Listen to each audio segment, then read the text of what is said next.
इस खबर के प्रायोजक हैं AS branded Lotwala, Lal quarter, Krishnanagar, Delhi. Supreme court का आज का 3-4 के majority judgment Aligarh Muslim university के बारे में उसका खैर मकदम है, उसका इस्तकबाल और वेलकम करते हैं, इसलिए कि एक बार फिर सुप्रीम कोर्ट ऑफ इंडिया ने आर्टिकल 30 को अपहोल्ड किया है कि माइनॉरिटीज़ अपने इदारे बना सकती हैं और उनको चला सकती हैं। इसी तरीके से जो इस मुल्क के फ़िरका परस्तों की ज़बानों को बंद किया है, जो एक लंबे अरसे से अक़लियती इदारों को लेकर बदज़ुबानी किया करती थी, आज वो ज़बानें खामोश हुई हैं। अलीगढ़ मुस्लिम यूनिवर्सिटी का अक़लियती किरदार अब बहाल रहेगा जब तक कि 3 जजिस का बेंच कोई आखिरी फैसला नहीं कर लेता। और इस दौरान जो अजीज़ बादशाह का केस को ओवर रूल किया है और यूपी हाई कोर्ट का जो केस ओवर रूल किया है वर्डिक्ट को सुप्रीम कोर्ट ने, वो एक बहुत ही अहम संग मील है। मैं समझता हूँ ये एक तारीखी फैसला है जिसके नताइज बहुत दूर तक हमें दिखाई देंगे और इसकी बुनियाद पर हम ये कह सकेंगे कि मुल्क में अक़लियतों की तालीम का हक अब बरकरार रहेगा और जो इस मुल्क का फिस्ताई टोला बार बार अक़लियतों को गाली देता है इस्लाम पर, अब वो सिलसिला बंद होगा। बहुत सी ज़बानों को खामोश होना पड़ेगा। खुद हुकूमत के एफिडेविट को भी आज सुप्रीम कोर्ट ने रिजेक्ट करके एक नई नज़ीर कायम कर दी है, इसलिए हम इस फैसले का इस्तकबाल करते हैं। आप सब इस सुप्रीम कोर्ट के इस फैसले को कैसे देख रहे हैं और अलीगढ़ मुस्लिम यूनिवर्सिटी को लेकर जो अक़लियत का दर्जा उसको लेकर बरकरार रखने की बात कही गई है, इस फैसले से कैसे देख रहे हैं इसको आप? ये फैसला जो हुआ है सुप्रीम कोर्ट ने हकीकत में एक तारीख रच दिया है। इस फैसले से अक़लियतों बिलखुसूस मुसलमानों में हौसला बढ़ा है। ये उस सूरत में भी national commission for minority educational institution के क़याम के बाद जो है उसको माइनॉरिटी स्टेटस दर्जा नहीं मिल पाया था। तो जाहिर है कि इसमें लोगों ने जो पेच डाल दिया था कि उत्तर प्रदेश का इलाहाबाद हाई कोर्ट में मामला पेंडिंग में पड़ा हुआ है, तो बिलाखिर सुप्रीम कोर्ट में आया।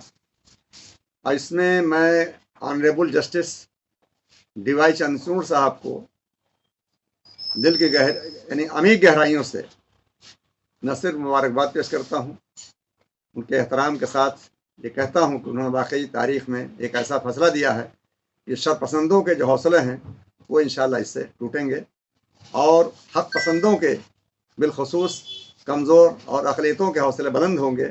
इसमें अदलिया जो है आज भी जो है उसका रोल बहुत अहम है और जमहूरियत की बका के लिए ये बहुत बड़ा काम हुआ है।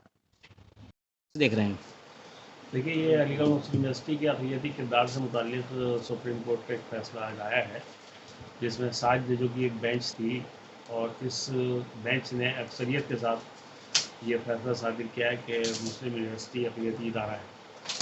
7 जजों में 3 जज जो थे इस फैसले के ख़िलाफ़ थे, उन्होंने अपना डिसेंट नोट लिखा है और 4 जजों ने ये कहा है कि हाँ, अलीगढ़ मुस्लिम यूनिवर्सिटी अक़लियती इदारा है। और 1967 में जो सुप्रीम कोर्ट का एक फ़ैसला अजीज़ बाजा केस में आया था, उसके अंदर ये कहा गया था कि अलीगढ़ मुस्लिम यूनिवर्सिटी अक़लियती इदारा नहीं है। उसी की बुनियाद पर 2005 में इलाहाबाद हाई कोर्ट ने ये रूलिंग दी थी कि अलीगढ़ मुस्लिम यूनिवर्सिटी तलबा के दाखिले में अपना रिजर्वेशन नहीं रख सकती है और वो इसका माइनॉरिटी कैरेक्टर नहीं है। ये तो एक पहलू है। दूसरी बात यह है कि अभी इस मामले में सुप्रीम कोर्ट का फैसला हतमी नहीं है, क्योंकि एक 3 रुकनी बेंच बनाई गई है जो इस मामले को कतई तौर पर तय करेगी। लेकिन ये बात, इससे अलीगढ़ बरादरी में बड़ी खुशी है कि मुस्लिम यूनिवर्सिटी के अक़लियती किरदार का मामला जो सन 65 में ख़त्म किया गया था और उसके ख़िलाफ़ एक बहुत बड़ी तहरीक शुरू की गई थी, अलीगढ़ बरादरी ने की थी और वो पूरे मुल्क के अंदर चली थी और फिर अलीगढ़ मुस्लिम यूनिवर्सिटी का अक़लियती किरदार बहाल किया गया था। लेकिन वो फ़ैसला दरअसल बहुत ज़्यादा तैयारी के साथ नहीं हुआ था। वो जो रजिस्ट्रेशन की बात सामने आई थी पार्लियामेंट से, अगर वो साफ दिली के साथ और सही तरीके से किया जाता तो आज ये सूरत हाल पेश नहीं आती। लेकिन ये दुनिया जानती है कि अलीगढ़ मुस्लिम यूनिवर्सिटी सर सैयद अहमद ख़ान की कायम की हुई एक यूनिवर्सिटी है जो उन्होंने मोहम्मदन एंग्लो ओरिएंटल कॉलेज के तौर पर कायम की थी। आज 1920 में वो यूनिवर्सिटी का दर्जा उसे हासिल हुआ और वो पूरी दुनिया में जो अलीगढ़ बरादरी है वो फैली हुई है और उसका बड़ा कंट्रीब्यूशन है मुल्क की तश्कील में और मुल्क की तामीर में। इससे इनकार नहीं किया जा सकता।